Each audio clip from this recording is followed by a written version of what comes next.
Cinema ఆమె వేసినప్పుడు ఎంతమందితో పడుతుందో కూడా అందరికీ తెలియజేయండి. అంతేగాని ఒకరికి రేణు దేశాయ్ పవన్ కళ్యాణ్ గారు వైఫ్.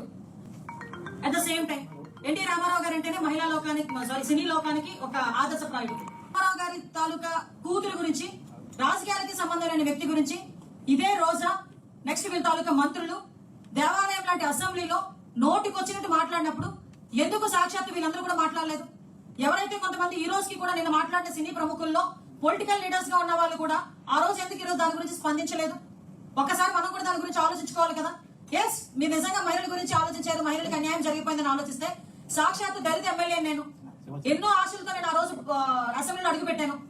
అసెంబ్లీలో అడుగుపెట్టే 2 సంవత్సరాలకే నన్ను క్యారెక్టర్ అసోసియేషన్ చేసి అందరి దగ్గర కూడా నోటుకు వచ్చినట్టు మాట్లాడి చాలా వరస్ట్ గా బిహేవ్ చేసిన ఆ రోజు రోజాకి ఎందుకు వాళ్ళందరూ బుద్ధి చెప్పలేదు? ద సేమ్ టైం ఒకసారి ఇది కూడా వినండి.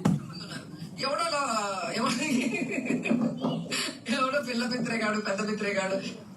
హెరిటేజ్ ఐస్ క్రీమ్ తో నోరు నిండిపోయిందా? నీ నోట్లో ఏమన్నా హెరిటేజ్ ఐస్ క్రీమ్ పెట్టుకొని ఉన్నావా అని అడుగుతున్నా.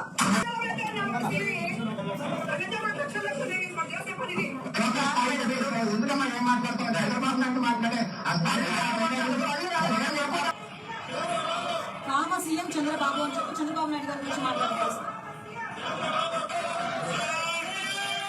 సో నేనేమంటానంటే ఇంకా ఇలాంటివి తీసుకోవాలనుకుంటే చాలా ఉన్నాయి, కానీ చరిత్ర చాలా పెద్దది. ఈవిడ చరిత్ర చాలా పెద్దది ఇలాంటి విషయాలు.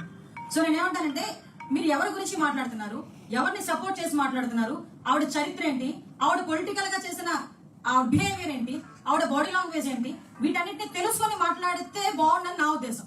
ఆవిడేమి తెలియకుండా ఆ రోజు ఈవిడ అడుక్కుంది, కన్నీళ్ళు కార్చేస్తుంది, వరుస పెట్టి వీళ్ళందరి దగ్గరికి వెళ్ళి కాలు పట్టుకుంటుంది కాబట్టి లేదా బయటకు వచ్చి మాట్లాడాలనేది మాట్లాడితే కనుక ప్రజల చిత్తాను వీళ్ళు కూడా డెఫినెట్ గా తీసుకుంటారు. ఎందుకంటే ఈ రోజు రోజా అనే వ్యక్తి గురించి మాట్లాడితే సాక్షి పేపర్ లో వేసిన కింద కామెంట్స్ చూడండి ఎంత వరస్ట్ గా మాట్లాడుతున్నారు. అంటే ఈవిడ నోటికి వచ్చినట్టు మాట్లాడొచ్చు, బూతులు మాట్లాడొచ్చు, చాలా వరస్ట్ లాంగ్వేజ్ యూజ్ చేయొచ్చు, ఆడవాళ్ళు కూడా వినలేని పదాలు ఉపయోగించవచ్చు. కానీ ఈవిడ గురించి ఒక ఎమ్మెల్యే కడుపు మండి, ఒక మాజీ ఎమ్మెల్యే బోనమ్మని మాట్లాడితే మా కడుపు మండదా? బ్రహ్మణి గారి గురించి మాట్లాడితే మా కడుపు మండదా? నేను ఒకటే అప్పీల్ పెడుతున్నా, ఎవరైతే సినీ ప్రముఖులు ఉన్నారో మీ అందరి తాలూకా ఫేస్బుక్ ఐడీస్ తీసుకొని మీకు ట్యాగ్ చేసి పెడతా.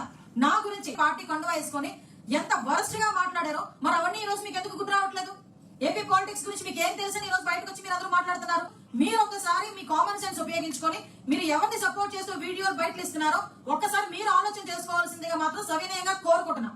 ఎందుకంటే రేపు పొద్దున మీరు చరిత్రహీనుడిగా మిగిలిపోకూడదు అని ఒక సాటి ఆడదానిగా కోరుకుంటున్నాను కాబట్టి నేను మీకు చెప్తున్నాను.